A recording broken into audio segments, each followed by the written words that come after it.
Salve, salve família, aqui quem fala é o Lutz do canal Cortes Podcast e no meu primeiro mês monetizado eu já fiz $3.000 só seguindo o que esse cara fala no curso dele. Então se você quer ganhar dinheiro com internet e YouTube sem nem precisar aparecer, confere o primeiro link na descrição. Mas como é que faz? Assim, então, calma aí. O que torna, por exemplo, eu diria que você é um cara mais inteligente que a média. O que tem diferente no teu cérebro, então? Eu não vou me colocar nessa posição, tá? Eu vou dizer o seguinte. Quem colocou foi ele, né? Tá, então eu não vou responder em primeira pessoa, Tá. porque eu tenho minhas dúvidas. Mas vamos lá. O que acontece é o seguinte. Existe um conceito que foi criado por um cara chamado Binet, que é sobre capacidades que se juntam e formam um fator que a gente chama de fator G, que é a sua inteligência geral. Do que é feita a sua inteligência geral? Ela é feita de habilidade numérica, memória de curto prazo, processamento de linguagem, processamento visoespacial. Então, por exemplo, você imaginar como é que você vai estacionar o carro, você imagina na sua cabeça, você, tá, essas coisas todas. Esse tipo de coisa. A inteligência, como esse conceito, ela é mensurável. Então, efetivamente, os testes para um teste de QI, eles medem alguma coisa e isso que é medido está correlacionado com o funcionamento neural, tá? Então, você tem, de fato... Por exemplo, você faz estudos com eletroencefalografia, que são ondas na verdade, padrões elétricos do cérebro que a gente mede através de ondas, e a gente vê algumas assinaturas que têm a ver com essas medidas que são feitas no teste, tá? Então, você faz o aplicativo, testa lá, aí você vê que tem alguma coisa na biologia que se correlaciona. A correlação não é muito precisa, tá? Mas existe algum nível de correlação, sim. Tá? Isso aí tá dado. Outra coisa... é o seguinte, no mundo lá fora, você sai desse laboratório onde você fez testinho, existe uma questão que é a da adaptabilidade do sujeito. E a adaptabilidade pode ser adaptabilidade no sentido da esperteza, ou adaptabilidade pode ser, dado um ambiente de alta complexidade, qual que é a capacidade desse sujeito que se propôs a isso, avançar dentro dele desenvolvendo alguma coisa. Por exemplo, um cara que eu acho ridiculamente inteligente, tá? Richard Feynman, um físico que já morreu. Assim, para mim, tem um nome de cara inteligente. Ele tem um nome, uma cara, um jeito, uma humildade, ele é tudo de gênio. Por exemplo, Fernando Meirelles, tá? O cineasta. Gênio total. Então, o que acontece?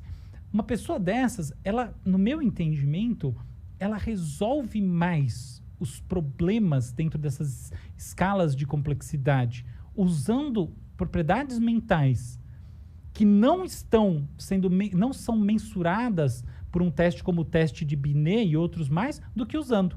Não é que elas não usem, tá? Então, por exemplo, uma pessoa como essa começa a ter um problema de memória de curto prazo. Memória de curto prazo é decorar número, decorar coisa na cabeça, tá? Então, é importante para você processar. Tipo, você pensou numa coisa, numa outra coisa, como é que você articula entre elas? Tem que manter elas ali meio num loop, né? Pode crer. Então, beleza. Então, você tem um problema aí, você tem um rebaixamento, de fato. Então, não é que isso aí não importe.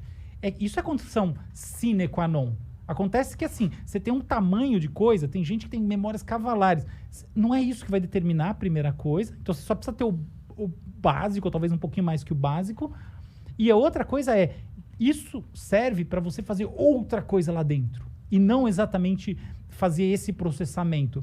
E até tem um negócio que dá uma boa indicação de que eu acho que as coisas funcionam assim mesmo. Hoje em dia, é muito mais fácil você pegar um computador e ele arrebentar numa coisa como essas do que ele arrebentar numa solução de problema livre.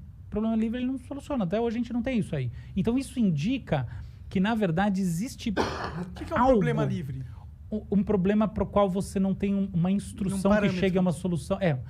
Um parâmetro para responder. Entendi. Tá? É como se existisse, seria uma inteligência geral artificial, né? Que é capaz de simplesmente interpretar qualquer coisa que você manda para ele e te entregar algo. Exato. Então, por exemplo, uma pessoa tipo um grande estadista. Um grande estadista, no final das contas, vai ter uma propriedade, em geral, que é da acuidade decisória. Acuidade decisória, para mim, é um negócio, assim, absolutamente importante para essa tal inteligência no mundo real. E a gente chama, eu prefiro chamar isso de inteligência ecológica. Ecológico parece que você está falando, né? Mas inteligência ecológica quer dizer, do mundo em que as pessoas estão inseridas, ou qualquer outro ser que está inserido. Acuidade decisória. Cara, eu conheço pessoas com acuidades decisórias insanas. A pessoa fala, não, aqui, assim, estrategista de tomar decisão. Aí você pergunta para a pessoa, ela não necessariamente vai trazer para você uma resposta que reflete um pensamento 100% analítico. Você fala, é porque ela é intuitiva. Pode ser, mas às vezes não é isso. Às vezes é outra coisa, às vezes ela é afetiva. Não quero, sabe? Eu acho que não importa isso. Até legal essa discussão, mas não é o que importa. O que importa é, não necessariamente ela pensa igual ao computador. Ela tem acuidade. Quer ver outra? A pessoa tem criatividade.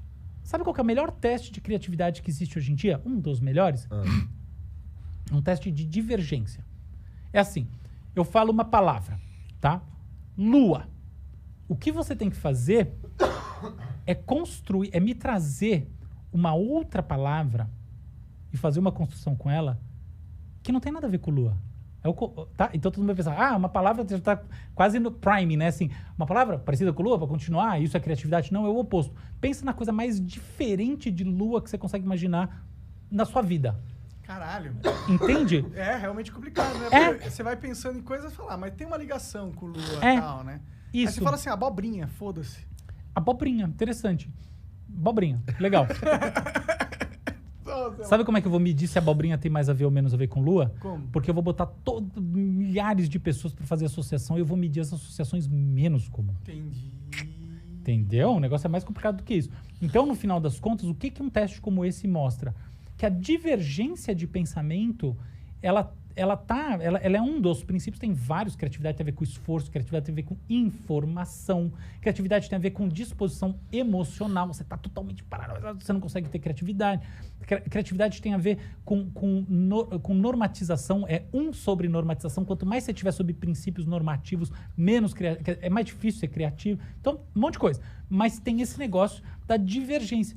Mas não tem nada a ver com teste de inteligência, esse tipo de coisa, entendeu? Uhum. Então, tá aí.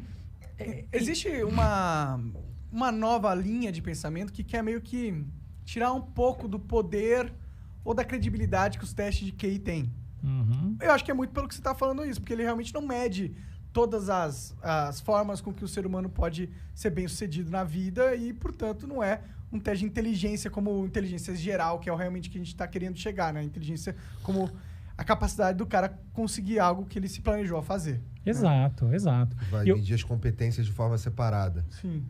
Exato. E eu acho que a gente vive um mundo que, assim, é muito... Ele é muito duro nesse assunto, sabe? Então fica essa coisa... Pensa numa prova escolar. Cara, uma curiosidade, né? Que ela é só correlacional, ela não é de causa e efeito, mas é interessante. Você tem várias pessoas que fizeram coisas incríveis que têm dislexia. Isso é conhecido. Quer dizer que dislexia aumenta a chance de sucesso na vida? Não estou dizendo nada disso. Mas quer dizer que talvez não esteja escrito na pedra daquela pessoa que foi mal na prova de português, de história, de um monte de coisa, que ela, tipo, está condenada a não conseguir atingir objetivos por uma questão cognitiva. Ao contrário, contrário no sentido, não está nada dito sobre isso. A prova é ecológica. Então, sabe,